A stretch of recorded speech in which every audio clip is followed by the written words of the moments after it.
À la fin du XIXe siècle, le Congo abritait des forêts denses, riches en arbres à caoutchouc. Ces ressources naturelles attirèrent l'attention de Léopold II de Belgique, qui en fit la pierre angulaire de son exploitation coloniale. Les populations locales, contraintes de récolter le latex, ignoraient encore les horreurs qui les attendaient. La forêt, symbole de vie, allait devenir le théâtre de l'un des chapitres les plus sombres de l'histoire coloniale. Les officiers belges, vêtus d'uniformes impeccables, arrivèrent avec des cartes et des listes de quotas. Sous prétexte de mission civilisatrice, ils imposèrent un système de travail forcé. Les villages furent encerclés, les hommes valides enrôlés de force. Cette intrusion marqua le début d'une terreur méthodique, où la violence devint l'outil principal de contrôle colonial. Sous la surveillance des milices de la force publique, les Congolais durent saigner les arbres à caoutchouc. Le latex, liquide précieux, était collecté dans des paniers sous un soleil de plomb. Les travailleurs, épuisés et mal nourris, subissaient des journées interminables. Chaque goutte de latex représentait une survie précaire, chaque quota non atteint, une menace de mort. Les quotas, fixés arbitrairement par les administrateurs coloniaux, étaient souvent inatteignables. Un officier lisait les chiffres devant le village terrifié. 5 kg par homme par semaine. Les conséquences d'un échec étaient claires, mutilation ou exécution. Ce système, conçu pour maximiser les profits, transforma le caoutchouc en symbole de terreur. Malgré leurs efforts, de nombreux villages ne pouvaient atteindre les quotas. Les paniers à moitié vides déclenchaient la colère des superviseurs.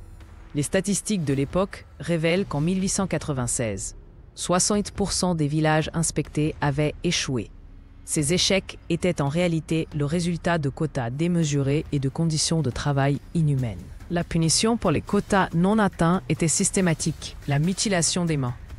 Des témoignages rapportent que la force publique devait fournir une main coupée par balle utilisée, prouvant ainsi l'efficacité des soldats.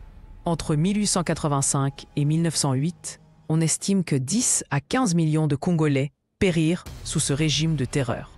Les survivants enterraient les mains coupées dans des fosses communes, geste ultime de dignité face à l'horreur. Certains missionnaires rapportèrent ces atrocités, mais leurs récits furent souvent ignorés en Europe. Les archives coloniales belges contiennent des photos censurées pendant des décennies, preuve accablante d'un génocide occulté. Dans l'ombre, des réseaux de résistance s'organisèrent. Des villages entiers fuyaient dans la forêt, malgré les risques.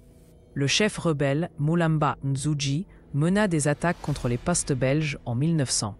Bien que brutalement réprimée, cette résistance prouva que la terreur coloniale ne brisa jamais totalement l'esprit de liberté. Les évasions massives déclenchèrent des chasses à l'homme impitoyables. Les soldats belges utilisaient des chiens et des éclaireurs locaux forcés à collaborer. Un rapport de 1902 décrit comment 200 fugitifs furent rattrapés et exécutés publiquement.